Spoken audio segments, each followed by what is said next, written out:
պարզեցիք ինչի համար էր բերման ենթարկվել, ինչու էր ձերբակալվել։ Ես միանգամից ասեմ, որ առավոտյան առաջին իսկ զանգը, քիչ այսպես բազմաթիվ զանգեր ենք ստացել, բայց առաջին զանգը որ վերցրեցի, քիչ ուշ էի զարթնել նաև Տիգրան Գալստյանի ընտանիքից էր, որ խոզարկություն է իրականացվում, հետո տեղեկացա, որ ոչ միայն Երևանում, այլև բազմաթիվ այլ վայրեր, մի խոսքով առաջին իսկ պատահած այսպես խնդրանքը իհարկե բավարարել եմ, հետո տեսա, որ շատ ավելի մեծ է խնդիրը, նշեմ, որ ներսում բազմաթիվ փաստաբաններ են, 5 իրավապաշտպաններից Սերգեյ Հարությունյան, Վահանը Հովանեսյան, Վարազդատը մեկ այլ տեղի քննչական գործողության նույն վարույթի շրջանակներում, այլ փաստաբաններն են Հովանես Ներխուդոյան, որ ես նկատեցի, եւ բնականաբար բազմաթիվ ձերբակալվածներ, այդ թվում նաեւ Բագրատ Սրբազանն է եւ շատ մարդիկ իմ պաշտպանյալը իհարկե մի պաշտպանյալի մոտից եմ գալիս։ Մոտավոր թիվ չգիտեմ։ Ուրեմն մի քանի կարևոր բան եմ ուզում ասել։ Առաջինը, տեսեք ինչ շատ մեղմ եմ ասում, անարդար բան է տեղի ունենում։ Քննչականը վրա տալիս է ուրեմն վարույթի նյութեր, չենք էլ ծանոթացել դրանք, բայց վրա տալիս է վարույթի նյութեր։ Դրանք գտնվում են ուղիղ քննչական կոմիտեի հետ կապ չունեցող քաղաքական կառույցի, մասնավորապես Civic AM-ի հետ համագործակցության մեջ, մի բան նրանք են տալի, մի բան իրանք են տալի, այսինքն սա քաղաքական ուղիղ ուղղորդման մասին է վկայում, բայց մեզ պաշտպաններից արգելում են նախաքննական տվյալներ հրապարակել։ Սա ուղղակի խայտառակություն է։ Օրինակ ես հիմա չեմ կարող ասել, ըստ երևի թե քննչականի տրամաբանության, օրինակ, որ իմ պաշտպանյալի տնից օրինակ հայտնաբերված երեխայի սենյակից հայտնաբերված ինչ որ մի առարկա, երեխայի խաղալիքն է եղել, իր երեխայի այսպես խաղասրահում են հայտնաբերել։ Ես չգիտեմ, եթե դա այս հրապարակեմ դրա վաղը մյուսօր ինձ պատասխանատվության ենթարկելու հարց կառաջացնեն, թե չէ, բայց իրանք կարող են ամբողջ նախաքննական տվյալները հանրությանը ներկայացնել, դրանով զայնագրություններ, բացի զայնագրություններից նաև ինչ որ այսպես փաստական տվյալներ ըստ իրենց, որը որ մեղմ ասած չի համապատասխանում ոչ սահմանադրությանը, ոչ օրենքներին, ոչ միջազգային ստանդարտներին։ Մենք պետք է հավասար հնարավորություն ունենանք ոչ միայն դատարանում, այլև հանրության առջև ներկայացնելու այն տեղեկությունների կեղծ լինելի, եթե դրանք կեղծ են, որոնք որ ներկայացվելու են եւ օգտագործվելու են մեր վստահորդների դեմ։ Երկրորդը, իմ պաշտպանյալը կոնկրետ որևէ կերպ մեղադրանքը չի ընդունում, ոչ մի կերպ մեղադրանքը չի ընդունում։ Մեղադրանք է առաջադեմ, դրա մասին խոսել են արդեն, ինչ որ ահաբեկչական բանի հետ կապված նախապատրաստություն, սահմանադրական կարգի հետ կապված, բոլորը նախապատրաստության մակարդակում իմ պաշտպանյալը կոնկրետ ես խոսում եմ ուրեմն Տիգրան Գալստյանի մասին, նա չի ընդունել, գիտեք չգիտեմ նորից նույն բանը ասեմ, որտեղ վստահ եմ, որ շատերն են դրա մասին խոսել, սա ակնհայտ քաղաքական հետապնդման տարեր է պարունակում, ակնհայտ է ամեն ինչ, ես նաև հիշեցի, որ վաղը Ադրբեջանի զինված ուժերի օրն է, ինձ թվում է Նիկոլ Փաշինյանը նվեր է մատուցում նաև ադրբեջանցիներին, դրանով շնորհավորելով այն զինված ուժերի մի խոսքով հասկանալի է արդեն։ Միջնորդություններ խափանամիջոց կալանավորել։ Վստահ ենք, որ լինելու են, բազմաթիվ են քաղաքացիները, մենք չգիտենք դատարանները, որոնք են լինելու, կարծում եք մեկից ավել դատարաններ են լինելու, դրա համար ճիշտ է, որ մի պաշտպանը մեկից ավել պաշտպանյալ չունենա, որտեղ միաժամանակ կարող է լինել, խնդիր կարող է առաջանալ։ Ուրեմն այս պահի դրությամբ այսքանը կարող եմ ասել, եթե լինեն լրացուցիչ տեղեկություններ, բնականաբար մենք կհայտնենք, ուրիշ ինչ կարող ենք ասել, այսքանը։ Գալստյանը այս նույն գործով է անցնում։ Այո, մեկ վարույթ է, ես չգիտեմ բոլորին նույն մեղադրանքն է առաջադրվում, թե չէ, բայց վարույթը նույնն է։ Ինչով է հայտնի Տիգրան Գալստյանը, ինչ բիզնեսով է զբաղվում, որովհետև նա հանրության համար կարծեք թե անծանոթ մարդ։ Գիտեք, ոչ միայն հանրության այստեղ ձերբակալված են ոչ միայն հանրությանը հայտնի մարդիկ, այլև բազմաթիվ հանրությանը անհայտ մարդիկ։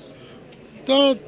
ես չեմ կարող թիվը ասել, բայց վստահ եմ, որ 10-ից ավել են։ Ամեն դեպքում են բանից հետո երբ առավոտից ես զանգեր եմ ստանում, 10-ից ավել ես հաշվել եմ։ Պարոն Մելիքյան, 3 հեղաշրջման պլան, այսպես գնահատականը հնչեց, քրեական վարույթը ուղարկվեց ըստ էության քննչական կոմիտե, վարույթը նախաձեռնվեց, արդեն առավոտյան սկսվեց գործընթացը։ Կարող ենք ենթադրել ընդդիմության գրպանը պլան են գցել, հա, այսպես որ Ես կարծում եմ դա շատ ողջամիտ որակում է։ Ես շատ ողջամիտ եմ համարում, նորից ասեմ, այստեղ կան երկու կառույցներ, որոնք որ տեղեկություններ են տրամադրում հանրությանը, մեկը պաշտոնապես քաղաքացիական պայմանագրի օրգան հանդիսացող, դա տերմին է, չէ՞, ժամանակ Pravda թերթը կոմունիստական կուսակցության օրգաններ, հիմա այսպես CVKM-ը համարվում է քաղաքացիական պայմանագրի օրգանը, այդ ԶԼՄ-ի միջոցով տեղեկություններ են հրապարակում, հետո քննչականն է տեղեկություններ հրապարակում, բայց մեզ փաստորեն արգելել են։ Ես շատ կարևոր հանգամանք եմ ուզում նշել, որովհետև հաստատ լինելու են, եթե ոչ կեղծ, ապա մոլորեցնող տեղեկություններ հանրությանը, որպեսզի իրենց համար ավելի այսպես շահեկան ձևով տեղեկատվական դաշտը գնա։ Սա շատ կարևոր հարց է, ես նախապես եմ ուզում դրա մասին խոսեմ,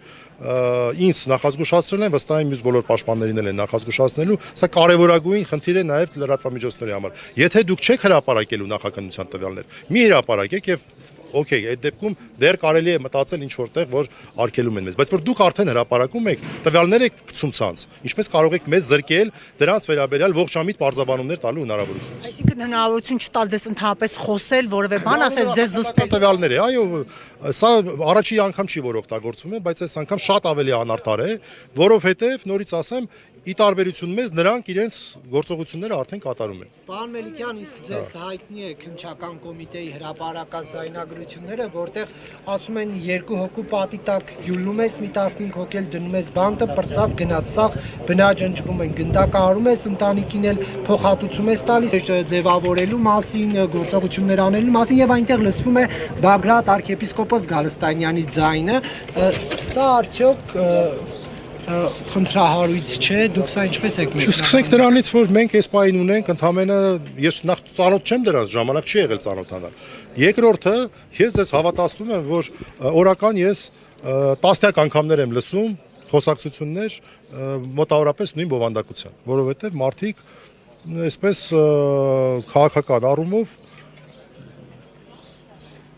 իրենց փակուղու մեջ են պատկերացնում։ Ես չգիտեմ, ես կողմ չեմ որևէ բռնությանը եւ ես չգիտեմ այդ ինչ խոսակցություն է դա, ով է ասվել է, չի ասվել, իրականը կեղծ է։ Կապված, եթե դուք փաստաբանն եք, ինչպես կարող եք այս դրվագը աչքաթող անել։ Կրկնում եմ, մեզ զայնագրություններ չեն ներկայացվել, ես զայնագրությունները ուղղակի չէի հասցնի լսել, որտեղ քննչական գործողությունների, հիմա դուք ինչ որ մեջբերում եք անում։ Ես ոչ կոնտեքստը գիտեմ, ոչ գիտեմ ով է ասել, ինչ է ասել, բայց ես ասում եմ, որ ես